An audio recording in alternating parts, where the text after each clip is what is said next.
Gather round, for I have news. That is a deep cut Waiting for Guffman reference for all of my fellow theater nerds out there. Did you know that knowing what you don't want and what you do want and recognizing what you already have can help bridge the gap between where you are now and where you want to be? It's true. At least I think so.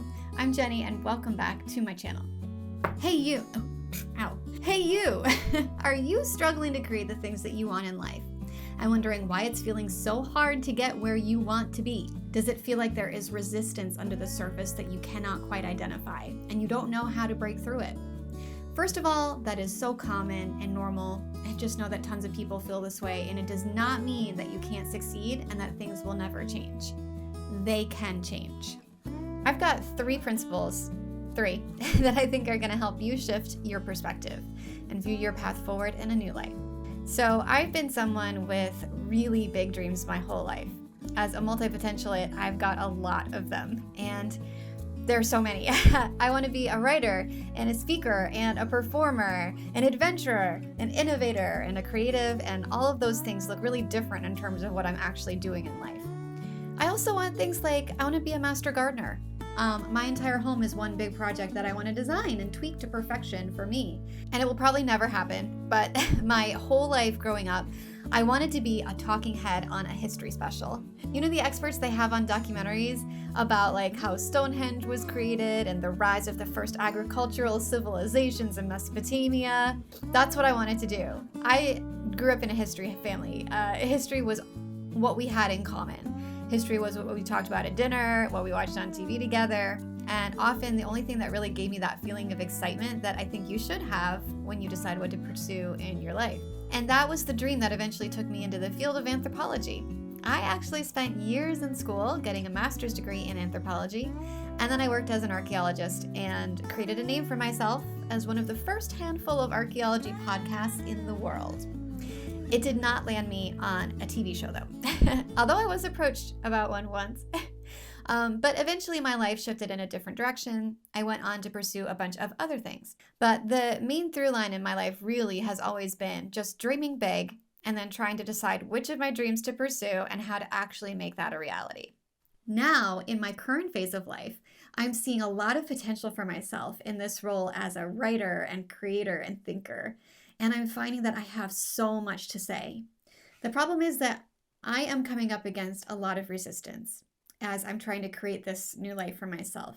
And that's been causing frustration or even anger in me at times. And these conflicting emotions that I'm having feel like that's part of what's keeping me from making the progress that I want to be making. And yes, I am already doing a lot of the things that I want to be doing. I am writing. I am developing ways of sharing my thoughts and perspectives with the world. And I am creating things in various formats that excite me and that feel good to be doing, like making this video right now.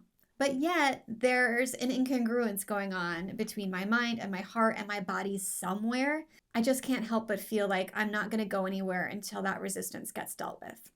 If you can relate to that, then my friend, I see you and I feel you. And I'm dedicated to figuring this out, and I know that you can figure it out too. So recently I did a meditation. This was an activation for instant manifestation, according to the title. But there was something really crucial that the creator did in this meditation in the middle of it. His name is David Bayer, by the way, and you can find him on YouTube, and he has some great content about mindset and manifestation. But the thing that I found so powerful in this meditation was that he led you through this part where he said, remember a time in your life when things went wrong, you weren't in a good place, you were dealing with something that you did not want. And with hindsight, look at that whole situation and look at what it gave you. Actually look at what maybe you decided to do as a result of it and remember what it was like at that point to realize that you did not want that. Whether it was like a bad relationship or a time when you were really in debt or a job that made you miserable, and how more than likely that led you to become more consciously aware of what you did want. It gave you clarity with which you could move forward from there and make positive changes to do something different, hopefully. And this reminded me of the universal law of polarity, that all contrast brings clarity is what this law is about. So basically, it says that everything in life has an opposite.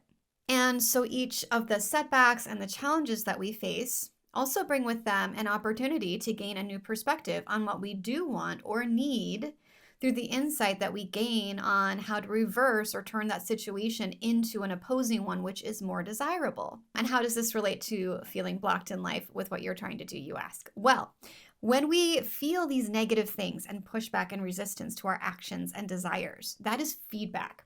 So one, it's an opportunity to gain clarity on what we're doing and whether it is the right direction for us. So I think it's a great opportunity to take some time to sit with that feeling and maybe journal or meditate on why you're feeling it. Are you feeling resistance because the thing that you thought that you wanted doesn't actually feel good to you? Or maybe there's another direction that would feel a little bit better. If you think about that option, do you feel less resistance towards that option? A lot of the times we really convince ourselves that we need to try this venture or that career or this thing or that thing after being influenced by people on the internet. It happens all the time, every day. What do you know? But they don't know what is right for you, right? And if you discover that what you're doing isn't right for you, then that's great, because that may give you clarity on what you do want to do and what might be right for you. Another thing that I loved about that meditation was being asked to imagine my life as if I were already living in the abundance that I wanted for myself. Seeing every detail of how I would live and what choices I would make and how I would spend my time and how I would feel.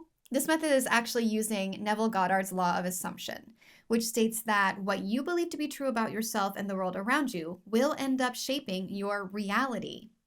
And to use the law of assumption, you need to feel as if you're already living your desire for it to become reality. And what I was struck by during that exercise was how much of the life that I dreamed for myself as an abundant and successful person, doing what I want to do in life, was already playing out in my actual life. I mean, like, I thought about it and I was like, look at me. I'm sitting on my couch at 10:30 a.m. on a Thursday morning. I'm comfortable. I'm covered in blankets. I've got my dog snoozing right next to me.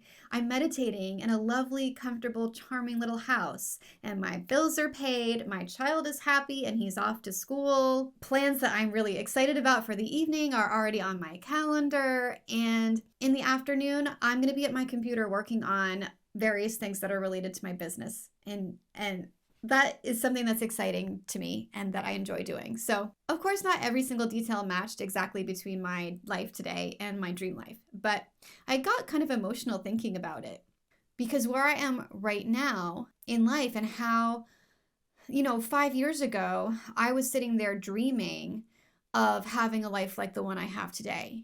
Back then, I was still working in an office full time. And I really had no life for the most part, and no time for myself and my personal development.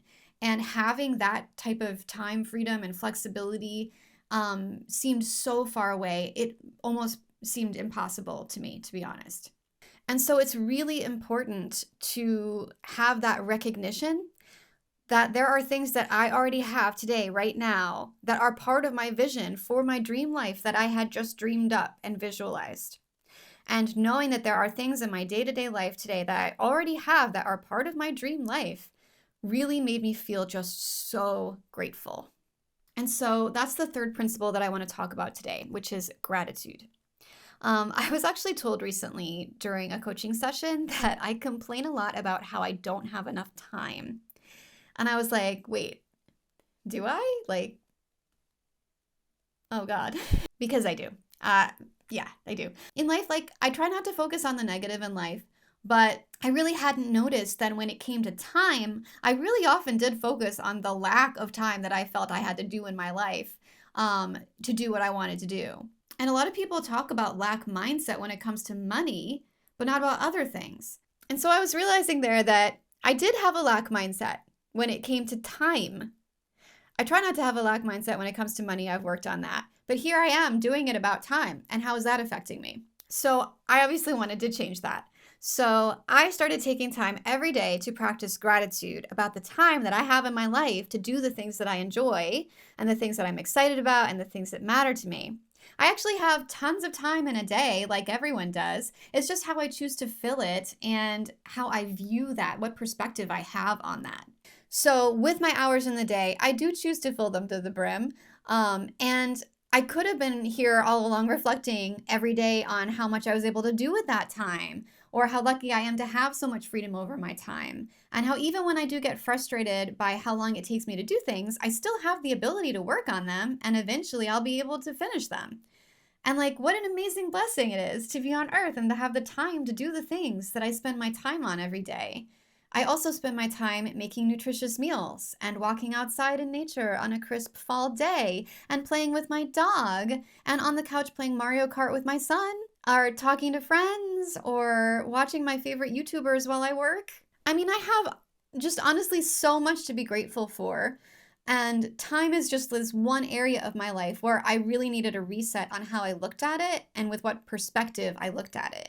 I think when you intentionally practice gratitude in your daily life and find opportunities all around you to recognize and decide to be grateful for the things that you see and experience and have, with time, you're going to build neural pathways that default to seeing things to be grateful for when you look at the world. That is a gratitude mindset.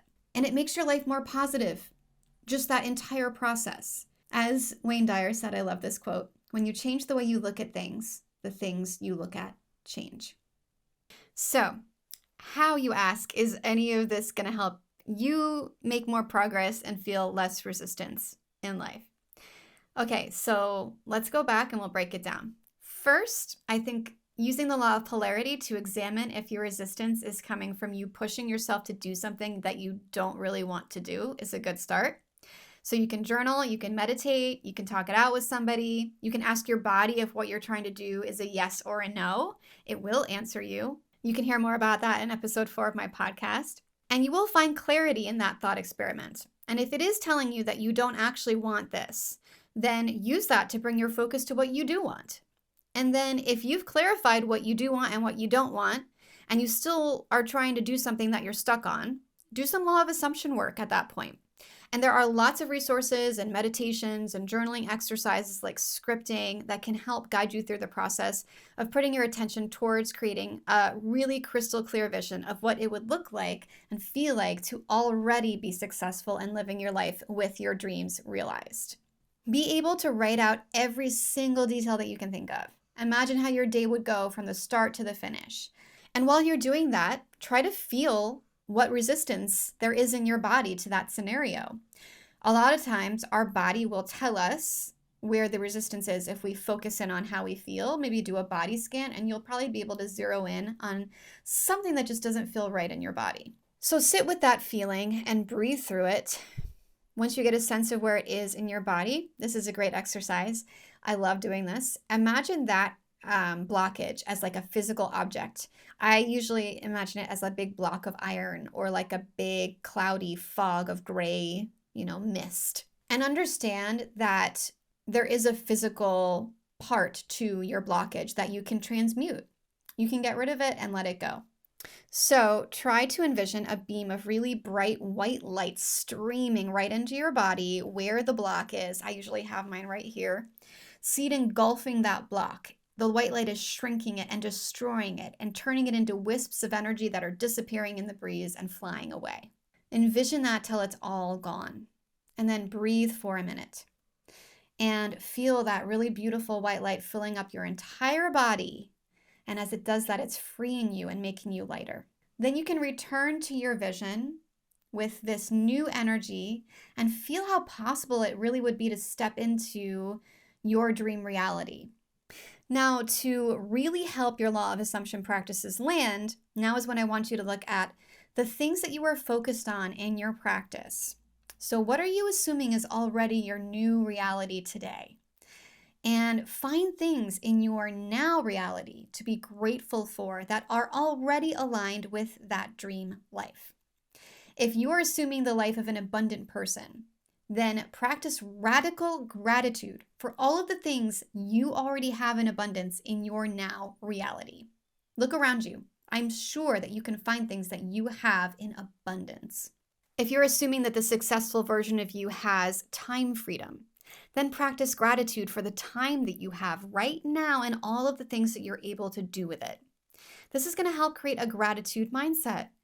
And with that, you'll start to see your dream of success manifesting in your life now, because there are things that are aligned between the two of them. You're going to align yourself with the outcome that you are bringing into reality. You're going to see and focus on all of your successes and your progress rather than your failures and your setbacks with a gratitude mindset. And that will help build forward momentum and move you to take inspired action because of the excitement and the good feelings that you're getting from seeing and focusing on all the positive, rather than focusing on just the things that are holding you back, which is going to stall you and make you feel like not taking action on anything. Now, I want to add that there are certainly other things that can be creating resistance for you. Some of these are things like the influence of other people in your life that's really hard to break away from, plus things like your own limiting beliefs and your self-worth, which can prevent you from feeling capable of or feeling deserving of the success that you're searching for. And then there's fear, of course. I think fear holds us back from so much. And these are definitely topics that I will have more content on in the future. And I also will have a limiting beliefs workbook that I will be launching at the end of the month with my new website, everydayprojector.com, because there is so much work that you can do to help get past the resistance that's holding you back in life. And so I wanted to create some resources for that. But for now, I think keeping these 3 principles in mind and doing some of the initial work to help clarify what you don't want and what you do want and what you already have that can help bridge the gap between where you are now and where you want to be can help you make some really huge strides towards taking action on your dreams and kicking the crap out of the resistance that's holding you back from them. I really hope that this video was helpful, and if it was, I would appreciate if you'd like and subscribe to the channel. Check out another one of my super cool and helpful videos up here, and I will see you in the next one. Thank you so much for watching. My name is Jenny. Bye!